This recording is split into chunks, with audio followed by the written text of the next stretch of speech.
Hello friends, welcome to study spark YouTube family. Friends, एक good news है। Civil court Bihar में vacancy आई है। कुल पद 7,692 हैं और ये 16 तारीख से 16 सितंबर से ये वैकेंसी आपको वेबसाइट पे दिखने को मिलेंगी। 20/9 से ऑनलाइन एप्लीकेशन शुरू हो जाएगा। यह वर्ग 3 समूह ग का पद है। यह जो पूरे बिहार का सिविल कोर्ट है उसका कंबाइंड वैकेंसी निकलती है। वो संयोजक केंद्रीयकृत चयन और नियुक्ति समिति सह जिला एवं सत्र न्यायाधीश पटना के द्वारा निकलता है।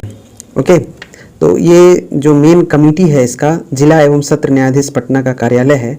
जानते हैं कुल वैकेंसी कितनी है?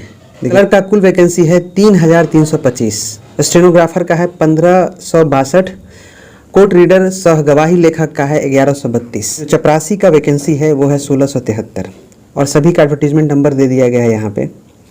फ्रेंड्स, यह वैकेंसी जो है आपको districtcourt.gov.in पटना पर देखने को मिलेंगी। पटना का डिस्ट्रिक्ट कोर्ट के वेबसाइट पे आपको डिस्प्ले हो जाएंगी और ये ऑनलाइन वैकेंसी जो है आपको 16 तारीख से दिखेंगी।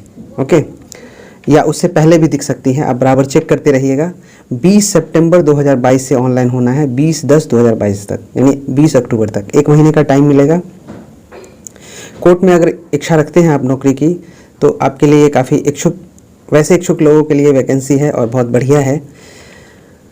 अब हम इसके बारे में बता देते हैं कि इसका जो तैयारी करना है, क्लर्क का सिलेबस क्या होता है, एग्ज़ाम का पैटर्न क्या होता है, स्टेनोग्राफर का क्या होता है, कोर्ट रीडर का क्या होता है, चपरासी का क्या होता है। जिसमें क्लर्क का जो एग्ज़ाम होगा वो अलग होगा, स्टेनोग्राफर का अलग होगा, कोर्ट रीडर सह गवाही लेखक का भी अलग होगा, चपरासी का भी अलग अलग एग्ज़ाम होगा। चूँकि एडवर्टीजमेंट नंबर सबका अलग अलग है और सबका वर्क अलग है। क्लर्क का काम है ऑफिस में, कार्यालय में काम करना, बेंच में काम करना,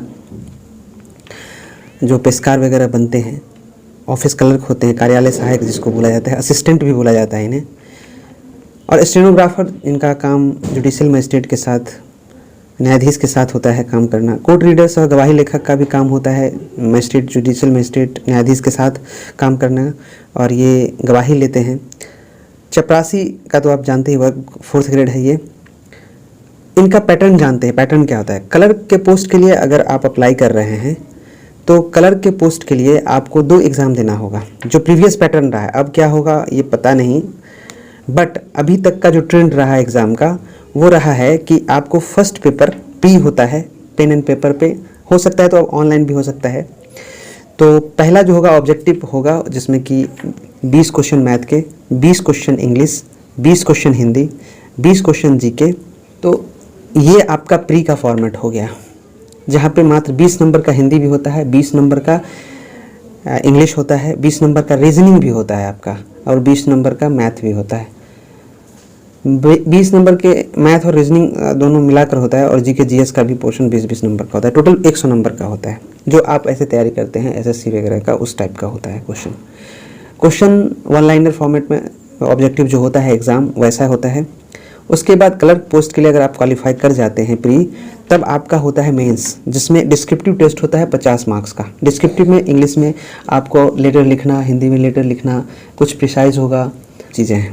उसके बाद आपका इंटरव्यू होता है। और याद रखिए कि कोर्ट ही ऐसा प्लेस है जहाँ पे ग्रुप सी के पोस्ट पे इंटरव्यू भी होता है। तो क्लर्क के पोस्ट के बाद जैसे ही आप प्री मेंस क्वालिफाई करेंगे तो आपको इंटरव्यू भी फेस करना पड़ेगा 10 मार्क्स का। एक्चुअली जो प्री का एग्ज़ाम होता है वो दोनों का जो वेटेज है 90:10 का है, यानी कि 10 मार्क्स का इंटरव्यू भी होता है और इंटरव्यू में आपको 10 मार्क्स में ही जो भी लाना है मार्किंग होता है उसका, और उसके बाद दोनों मार्क्स को जोड़कर मेरिट बनाया जाता है। क्लियर है? स्टेनोग्राफर का सिर्फ एक ही एग्ज़ाम होता है, ऑनलाइन होता है, जिसमें हिंदी और इंग्लिश का टेस्ट होता है, 25-25 नंबर का ऑनलाइन टेस्ट। और ठीक उसके 5 मिनट बाद आपको स्टेनोग्राफी का टेस्ट देना होता है, स्किल टेस्ट, जो कि 40 मार्क्स का होता है। तो कुल 90 हो गया और 10 मार्क्स का इंटरव्यू 100 और उसके बाद मेरिट बनती है। कोर्ट रीडर का भी सेम पैटर्न है एग्ज़ाम का। ऑनलाइन एग्ज़ाम होता है, इंग्लिश और हिंदी जो होता है 25-25 मार्क्स के होते हैं। उसके बाद आपको टाइपिंग टेस्ट देना होता है, हिंदी में भी और इंग्लिश में भी 20-20 मार्क्स का, और वहाँ पर आपको 90 मार्क्स के होते हैं और 10 मार्क्स का इंटरव्यू होता है और फिर आपका मेरिट बनता है। 4th ग्रेड का इसमें वैकेंसी नया इंक्लूड किया गया है। पहले डिस्ट्रिक्ट कोर्ट में ही इसकी बहाली हो जाती थी। तो इसका पैटर्न क्या होगा ये तो एडवर्टीजमेंट के बाद ही दिखेगा। अभी तक का एनालिसिस मैंने जो किया है, जो मैंने आपको सिलेबस बताया है, वो प्रीवियस एग्ज़ाम के अकॉर्डिंग बताया है। जो प्रीवियस एग्ज़ाम अभी तक हुए हैं उसके अकॉर्डिंग आपको बताया है। अब नेक्स्ट क्या होगा, एडवर्टीजमेंट क्या रखता है और इसका क्या सिलेबस होता है। ग्रेड पे भी सुन रहे हैं कि चेंज होगा, बिकॉज ये जो तीनों पोस्ट है, क्लर्क, स्टेनोग्राफर और कोड रीडर, ये तीनों पोस्ट 2400 ग्रेड पे का है। यूँ कहे 7th पे में तो 25,500 इसका इनिशियल है ना। और 6th पे में होता है ये 5200 से 20,200, 5200 से 20,200, 81,000 या 800 के आसपास, 88,100 समथिंग जो भी ग्रेड पे है इसका वो होता है। ओके, तो इनिशियल जो स्टार्टिंग आपका होगा वेतन वही 29-30 हज़ार के आसपास आपका बनेगा। और यहाँ पे एक बात है कि 5 साल में ही यहाँ पे 4200 ग्रेड पे मिल जाता है, ये बहुत बढ़िया चीज़ है। दूसरी बात है कि आप अगर कोर्ट में नौकरी करना चाहते हैं तो प्रेस्टिजियस जॉब भी है, काम करने के लिए ये बहुत अच्छा प्लेस है। ऐसा नहीं है कि आप जान ही रहे हैं कोर्ट का जो एक इमेज है, अगर आपको कोर्ट की नौकरी लगती है तो इसका सोशल इम्पैक्ट भी है, सोसाइटल वैल्यू भी है इसका। तो आई थिंक अगर आप इंटरेस्टेड हैं तो आप कर सकते हैं। अगर आप तैयारी करते हैं किसी भी चीज़ का, रेलवे एसएससी का, तो पैटर्न सेम ही है, बस 20 नंबर का जो इंग्लिश है सब में, ये इंग्लिश बस इसको ठीक कर लीजिए 20 मार्क्स के लिए इंग्लिश के लिए, उसके बाद कंप्लीट है। और बहुत इजी ही एग्ज़ाम होता है, कोई रॉकेट साइंस नहीं है। एग्ज़ाम बहुत अच्छा खासा होता है।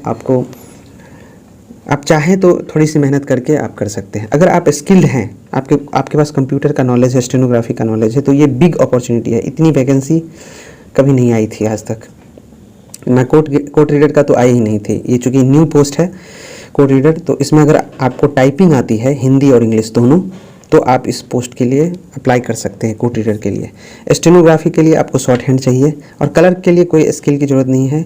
यहाँ पे बस पीटी और मेंस, जनरल कैंडिडेट भर सकते हैं, जिनके पास स्किल नहीं भी है वो भी अप्लाई कर सकते हैं। तो यहाँ पर मैंने आपको इन्फॉर्मेशन दिया। Thank you.